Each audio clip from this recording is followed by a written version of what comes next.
Hey, Andy here. Today I'm going to be doing an unboxing of the Wooting 60HE. Wooting 60HE. This keyboard's become pretty popular, especially with gamers, because of its unique switches, which use analog. So you can set how deep you have to push in the switches for them to register, which is really nice for like Valorant or Counter-Strike and gaming in general. So I'm going to be doing an unboxing, show you what comes in the box and some other stuff. And hopefully if you like it, I'll do a more in-depth view of the keyboard and some of the mods I'm going to be doing with it. So take control, Wooting. This is a 60% keyboard. Comes with some nice branding here. We got a postcard. Can I open that? I got to pull it off to do that. I got a URL for a quick start. We got a strap here. Nice dust cover, similar to the Ducky minis, how they come. Oh, also a little, I don't know if you can see that on camera. It's a little heart. Cute. Very nice. Also a lift here, which is helpful. But first, let's take this keyboard out. I'm going to remove the dust cover. So this is the Wooting. Plastic case. Nice rubbery, grippy bump-ons. You might notice the bottom part here. We got like, I don't know what to call this. It's like an overlap from the plate or the top mount of the case. Ridge is here, USB-C. Little logo here. This is what it sounds like out of the box. I'm going to put it towards the mic. Spacebar. Left shift. Right shift. Enter. And backspace. It's not the worst sounding board out of the box, that's for sure. A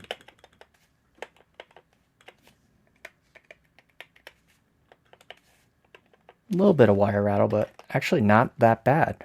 So you might notice this little hook here, and that's because of the strap assembly. You can see it here.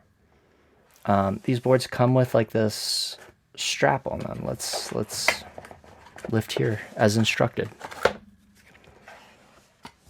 Let's see what else we have in here. Cool. I like the postcard. Greetings from Wooting. Looks like some people. Hopefully that's the people who made the board. That would be really cool. And we got the strap. I'm gonna move the box away. I accidentally knocked over my audio input for my mic. Whoops.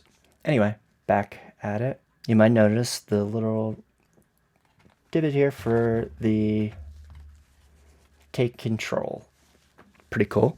Pretty cool. All right, let's see what else this comes with. We got a braided cable. Came with the branding. Is this feels nice? Yep, pretty cool. Looks fine to me.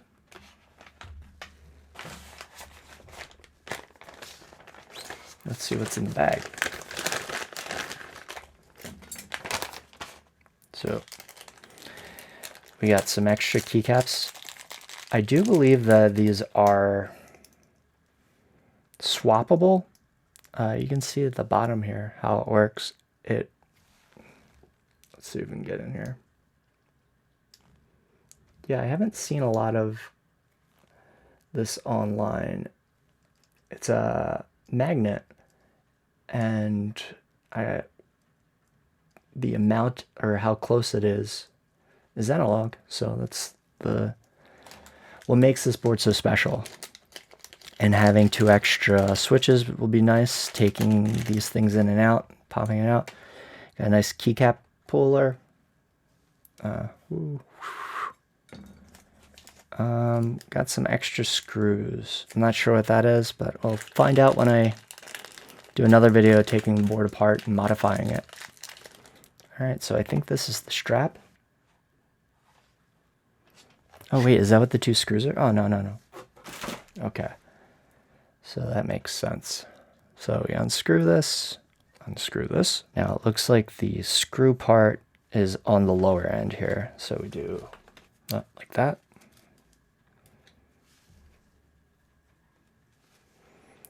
This goes through here. Now you don't have to do this, and it might not matter for my board because I plan on hopefully swapping the case out on this, but we'll see.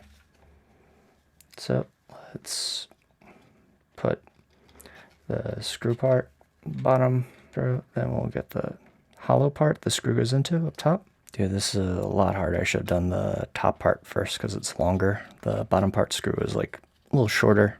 Okay. It does have like a flathead thing here, but I think these are plastic. I definitely don't want to use a flathead screwdriver on some plastic screw bit unless it's like noticeably loose. I mean, I'm not swinging the board around by this handle. It's just, it's there. It's like a little thing to make it look a little different. I think people either love or hate this. I kind of like it. I mean, the board would be very, very plain without it. I'll point out some of the differences in a second once I figure out how to get this in here. Oh my god, why is this so hard? Ah, ha, ha. Got it. Nice. There we go. Got my strap on now. Some of the differences I would point out.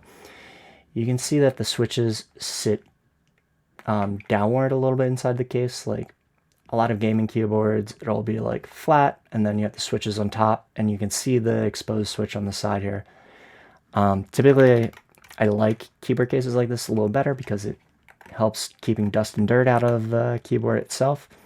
The other noticeable thing is this flap design difference, and you can see it here. And that has an interesting aspect to that. So I also picked up the case and the wrist rest. Okay, so here's the wrist rest. It's kind of stealth. You can see the little logo here. Also, the back of this wrist rest is pretty interesting. Also, it's like a rubber, very flexible. The other thing I want to note is you notice it has that something similar to the opposite of this, and I guess they designed that specifically so that your wrist rest will go right up against the keyboard, so there isn't a gap here. Like you can see on my keyboard over here, you know, it just goes up to it. Just a little style difference, and you can see on the side. Can you see on the side how these two just like push up together? And that's kind of nice. It doesn't move at all. I don't feel any like movement on a wrist rest. I do recommend a wrist rest, just in everything also, because like I feel pressure on my wrist, but you know, personal preference and everything. I just feel like it's much more ergonomic. Also, can slide this over, playing games. The other thing I picked up is the case. Take control sticker right here. The strap is slightly off yellow from this, but you know, oh well. I got a logo here. Inside the case, pretty standard. You got the nice pocket here. You can put your stuff in. Let's see how this fits. So does this go behind or over top? Let's put it like that. Yeah, I guess that's a question you have to figure out when you attach like random doodads to your keyboard.